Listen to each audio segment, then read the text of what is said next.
I almost dropped my phone in horror when I saw my mother's name flash over the screen. Just twice in the last 5 years, her calls were as infrequent as solar eclipses. Once to casually remark that my sister was getting married, and once to tell me that Aunt Meredith had passed away. Naturally, I was not invited to the wedding. "Hello," I gave a cautious response. "Erica." I could still hear the same flat tone in her voice.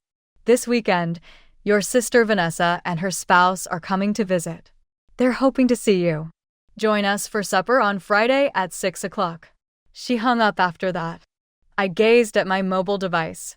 Even at 30, I still feel like the unwanted kid. I had the option to decline. Probably should have. However, a part of me that still yearned for their acceptance consented to leave. Friday came sooner than I had hoped. I didn't want to bother with parking, so I phoned a cab, and soon I was standing in front of my parents' small suburban house, the same house where I had grown up feeling unimportant compared to my sister, who was my golden child. I knocked on the door after smoothing down my understated yet professional black outfit. No response. I walked inside after testing the handle and discovering it was unlocked. From the dining room came the sound of chatter and laughing. It sounded like a whole family reunion, not just my sister and dad, as promised. Fantastic. More evidence of my ongoing disillusionment. I stood watching the incident from the dining room doorway. My parents were at each end of the table. Vanessa and her husband were seated like kings on one side, and every other chair was occupied with different aunts, uncles, and cousins. My sister was the center of attention. "The second location should be open by summer," Vanessa said, making a lot of gestures. "Brian's business is just exploding, aren't you, honey?" Her husband, Brian, gave her a smug nod. Only because my cousin Amy periodically contacted me with family rumors did I know he had an auto repair company. Vanessa said, and Caleb is already saying full sentences, alluding to her son, who is 2 years old. "The pediatrician says he's advanced for his age." My mom grinned proudly. Dad gave a nod of approval. The gathered family members uttered the proper applause. I was still unnoticed. I stood clumsily at the doorway, looking around for a seat, but there wasn't one. Normal. Not that I was supposed to remain. Then Vanessa's smile changed as her gaze came to rest on me. Still there, but in some ways different. Sharper. She loudly declared, "Well, look who finally decided to join us," directing everyone's attention to me. "Erica, come in. For once, sit among successful folks." I laughed to myself, but said nothing. Aunt Linda moved her chair so that there was a little opening in the table's corner. Squeezing in, I balanced on the seat's edge. Vanessa said, "We're opening the second location right here in town," as I was saying. "Until he finds a manager he can trust, Brian will commute between the 2 stores." My parents gladly nodded. "Your father and I are so proud," Mom said, reaching over to pat Vanessa's hand. "You've done so well for yourself." Vanessa gasped in the approval for a moment, then suddenly turned her attention to me. "So, Erica," she said, her voice dripping with false sweetness, "are you still working as a waitress at that restaurant?" The table went quiet. All eyes turned to me. It was true that I'd started waitressing right after high school. My parents had refused to help with college tuition, saying they were saving for Vanessa's education. I'd had to find my own way. "Yes," I replied simply. Still at the same restaurant. I didn't elaborate. Didn't mention my actual position. Let them assume what they wanted. Vanessa laughed, a sound like breaking glass. "God, you've always been such a loser, Erica. 30 years old and still carrying plates for tips." The relatives chuckled. My parents exchanged knowing glances and nodded in agreement. I should have been hurt, but instead, I just smiled to myself. If they only knew. "Actually," Vanessa announced, clapping her hands to get everyone's attention, "I've gathered you all here for a reason. Next Saturday, Brian and I want to treat everyone to dinner at the best restaurant in the city to celebrate his success. It's going to be amazing." Excited murmurs rippled around the table. Everyone looked delighted until Vanessa turned to me again. Except you, Erica. I'm not inviting you. Her smile was poison sweet. You're too poor to be part of a family celebration at a place like that. You wouldn't fit in. Before I could respond, my mother jumped in. Unless you're working there as a waitress, of course. Then you could at least serve us. The table erupted in laughter. I could see them all waiting for my reaction, expecting tears, embarrassment, pleading. Instead, I calmly finished the food on my plate, dabbed my mouth with a napkin, and said, I won't insist. You all enjoy yourselves. Their disappointed faces would have been comical if they weren't my family. When it became clear I wasn't going to provide the emotional breakdown they'd hoped for, they quickly lost interest in me. The conversation turned back to the upcoming dinner, what restaurant they'd go to, what they'd order, who would sit where. I quietly gathered my purse, slipped away from the table, and called a taxi. No one noticed me leave. No one said goodbye. The taxi dropped me at my building, a luxury high-rise in the best part of downtown. The doorman greeted me by name as I walked through the marble lobby to the private elevator that led directly to my penthouse apartment. As I kicked off my shoes and poured myself a glass of expensive wine, I couldn't help but laugh at the irony. My family still saw me as the poor waitress. The family failure. They had no idea who I'd become. I couldn't help but think back to where it all began. At 16, I started working part-time at a dingy cafe downtown. Not because I wanted to, but because I had to. Mom, I need new jeans. These have holes in them, I pleaded one day after school. She barely looked up from helping Vanessa with her science project. Don't be so demanding, Erica. We can't afford to buy you new clothes every time you want them. Meanwhile, Vanessa's closet was bursting with brand new outfits, and she had the latest iPhone, while I was still using a flip phone from 3 years ago. So I got the cafe job. The pay was terrible, the hours long, but it meant freedom. I stopped asking my parents for anything. Bought my own clothes, my own phone, my own life. I remember overhearing my mother at a family dinner when I was 17. Erica will probably be a waitress all her life, she told Aunt Linda. She's not bright or talented like Vanessa. At 18, after high school graduation, the final blow came. We can't help with your college tuition, my father announced. We're saving for Vanessa's education. She has real potential. That night, I packed my things and left home. I found a job at a restaurant in the city center, not prestigious, but they hired anyone willing to work hard. I moved into a cramped apartment with 2 other waitresses, Maria and Jen. We barely made ends meet, but at least I was free from my family's constant comparisons. I'd see photos on social media of Vanessa at beach resorts with my parents, or skiing in Colorado, or touring Europe. Then came the proud announcement of her starting college, the education my parents couldn't afford for me. But somehow I managed. I pushed those thoughts away and focused on my job. The restaurant, Bellini's, was in a prime downtown location, but struggling financially. The food was mediocre, the service inconsistent, and the decor outdated. But I showed up every day, learned everything I could, and never complained. On my days off, I enrolled in restaurant management courses at the community college, paying my own way, one class at a time. Restaurant finance, menu engineering, staff management, marketing strategies. 2 years into my time at Bellini's, I noticed things getting worse. Fewer customers each week, more food waste, staff turnover increasing. One evening after closing, I found the owner, Robert Dawson, sitting alone with a glass of whiskey, staring at spreadsheets. "Everything okay, Mr. Dawson?" I asked as I finished wiping down tables. He sighed heavily. "Not really, Erica. Thinking about selling or rebranding. This place is dying." I hesitated, then gathered my courage. "Rebranding won't help." His head snapped up. "Excuse me." "Sorry, but it's true. The problem isn't the name or the logo. It's the concept itself." I expected him to get angry, but instead, he gestured to the chair across from him. "Tell me more." So I did. I explained how our menu was too extensive, 20 pasta dishes when our chef only made 3 of them well, how we were trying to be high-end but didn't have the quality to justify the prices, how we were missing the lunch crowd completely with our limited hours. "What would you do differently?" he asked, his interest genuine. "Focus on what we do best. Cut the menu to 15 items total, the ones people actually order. Create tiered pricing, affordable lunch options and premium dinner selections. And start a delivery service for people working late in the office buildings around us."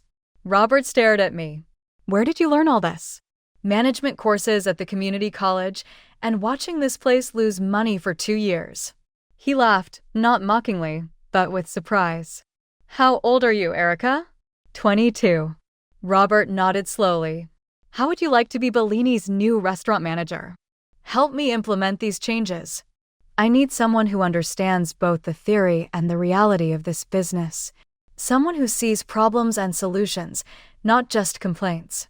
2 weeks later, I had my own small office and the enormous responsibility of transforming a failing restaurant.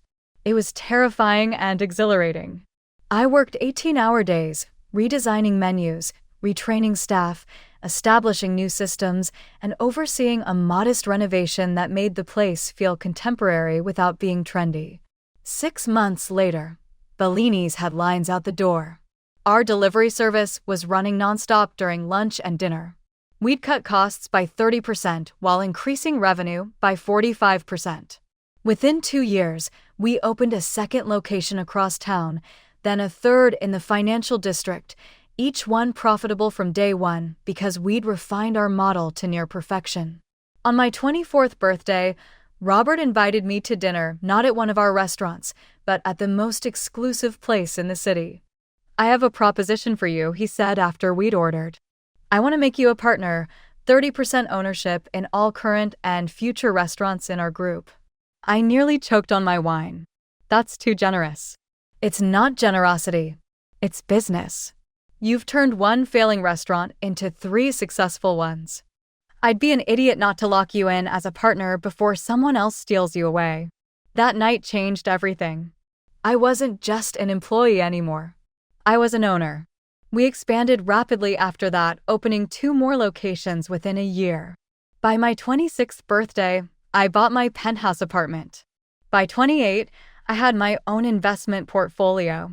And now, at 30, I oversaw 8 successful restaurants with over 200 employees, all while my family still thought I was carrying plates for tips.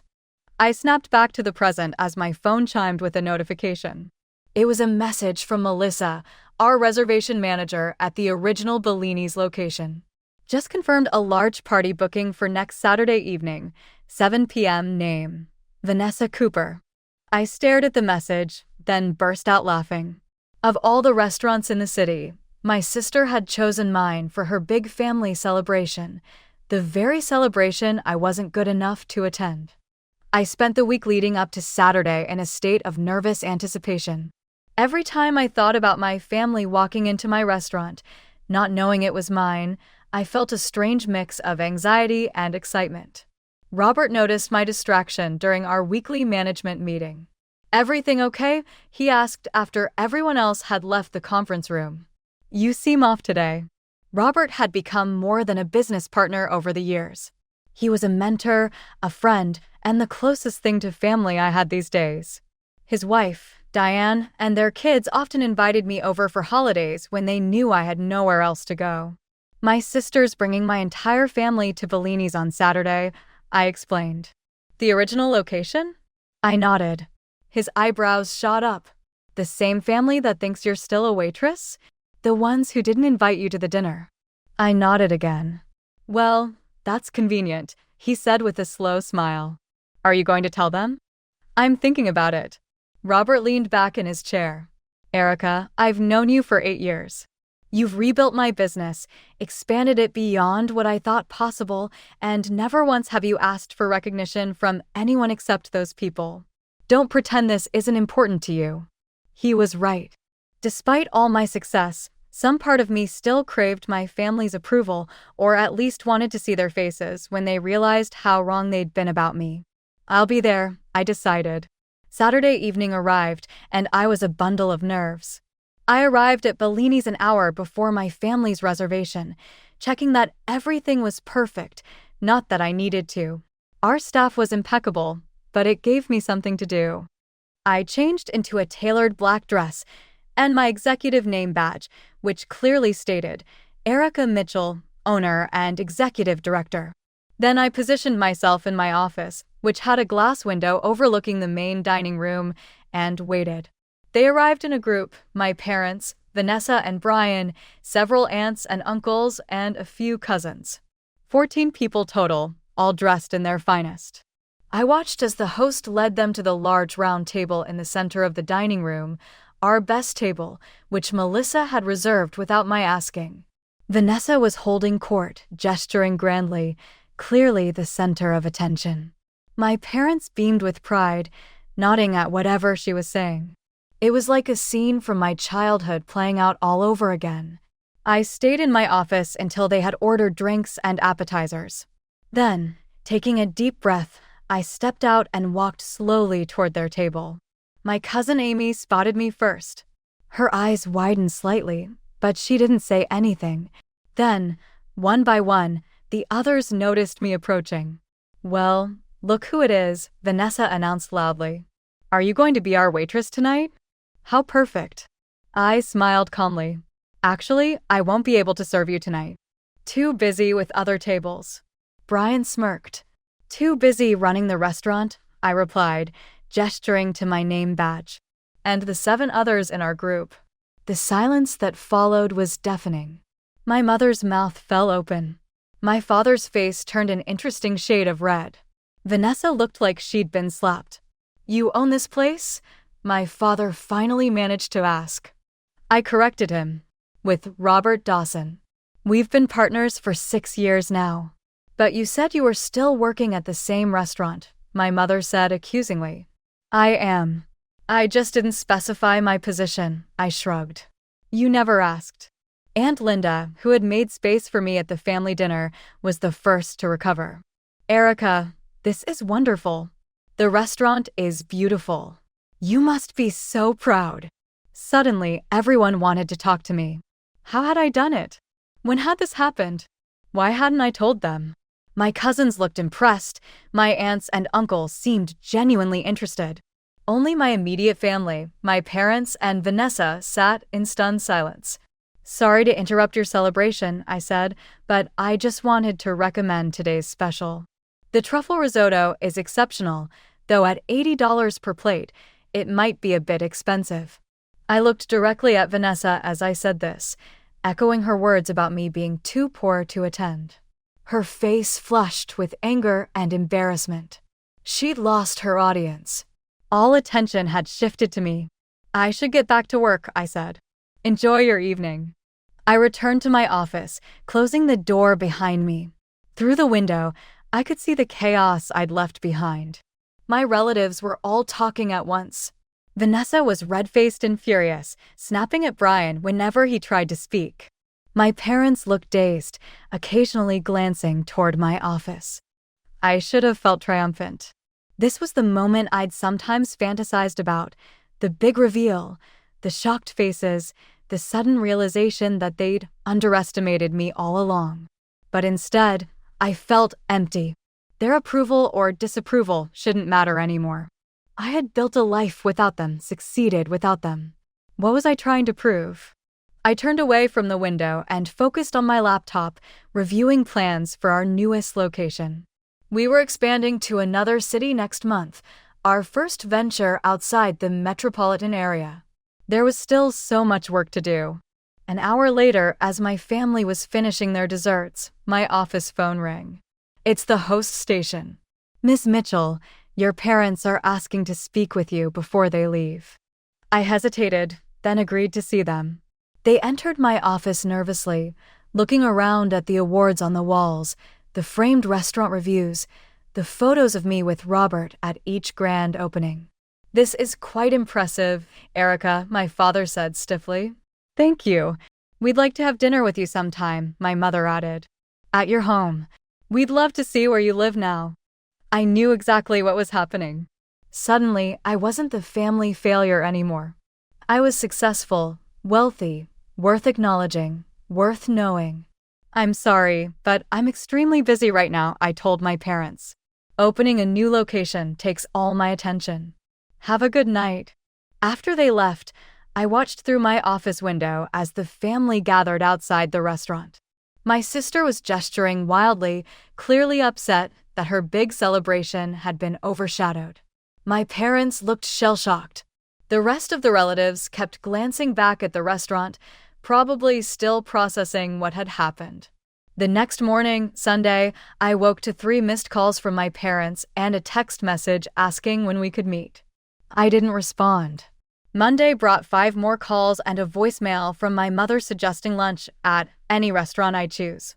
Tuesday, it was my father, saying they were so proud and wanted to be part of my life again. By Wednesday, the calls came from aunts and uncles too. Cousin Amy texted that everyone was talking about me, amazed by my success. Aunt Linda called to say she'd always believed in me, a convenient revision of history. On Thursday morning, as I was reviewing applications for a new chef position, my phone rang with an unknown number. Against my better judgment, I answered. Erica Mitchell. Erica, it's Brian, your sister's husband. That was unexpected. What can I do for you, Brian? I'll get right to the point. I'm expanding my auto repair business. As you know, the bank is being difficult about the loan. I was hoping you might be willing to lend us $50,000 as a family investment. I nearly laughed out loud. And why would I do that? Well, we're family, he said, as if that explained everything. And it would mean a lot to Vanessa. She's been upset since Saturday night. I bet she had her moment of glory ruined by the sister she'd spent years dismissing as worthless. I'm not interested in investing in your business, Brian, but I wish you luck with the bank. Come on, Erica. You've got money now. Wouldn't kill you to help out your sister. The same sister who publicly called me a loser and said I was too poor to attend her dinner? That sister. There was a pause. She didn't mean that. You know how Vanessa gets. Unfortunately, I did know. I'd spent my childhood and teenage years knowing exactly how Vanessa got entitled, cruel, and perpetually enabled by our parents. My answer is no. Don't call again. I hung up. Less than an hour later, Vanessa herself called. You selfish bastard, she spat without preamble. You've always been jealous of me, and now you're getting back at me by refusing to help Brian. I'm not jealous of you, Vanessa. I never was. Then why won't you lend us the money? You can clearly afford it. You just want to see us suffer. I took a deep breath. I'd spent years being ignored by this family, years being told I wasn't good enough, smart enough, or worthy enough. Now that I have something you want, you suddenly remember I exist. There was a long silence. Fine, she responded at last. Act in such manner. Everyone is talking about how you feel too wonderful for your family now and how money has made you cruel and cold. The warped reasoning nearly made me chuckle. Goodbye, Vanessa. I instantly blocked her number. The weeks that followed were filled with effort. We hired important personnel, completed the designs for the new site, and adjusted our menu to suit the new market. Robert and I worried about 1,000 minutiae throughout the long nights and long days spent in meetings. My family persisted in their efforts to make amends. My office received flowers.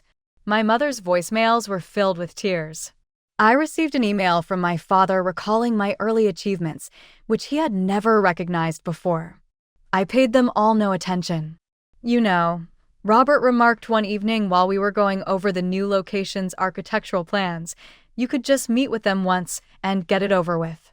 I raised my eyes from my computer. Why would I do that? Because they're not going to stop, and it's distracting you. He was not mistaken. I tried my hardest to get my thoughts about my family out of my mind, but they kept coming back, memories of past slights, fantasies of telling them precisely what I thought, and imagined talks in which they apologized for years of favoritism and disdain. What would I even say to them? Robert gave a shrug. The fact is that you created this life without them, and you no longer require their presence in it.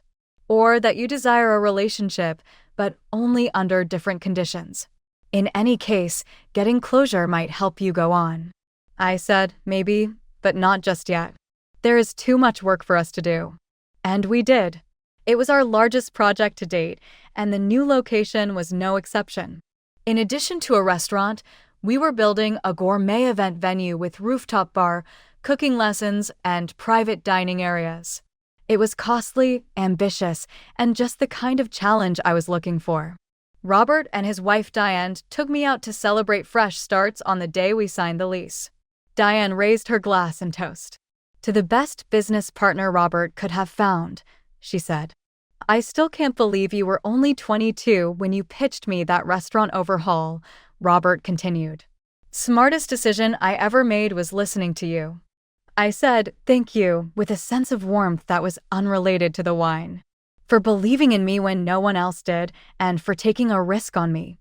Diane gripped my hand as she stretched across the table. Erica, that's what true family does. They have faith in you. They stand behind you. Rather from being intimidated by your accomplishments, they take pride in them. Her remarks resonated. I received more support and gratitude from the folks at this table, Robert, Diane, our restaurant managers, our cooks, and even our regular patrons, than I ever had from my own family. Now they were my true family. I saw that I didn't require closure with my sister or parents as I observed their joyful expressions. I didn't need their late interest in my life or their approbation.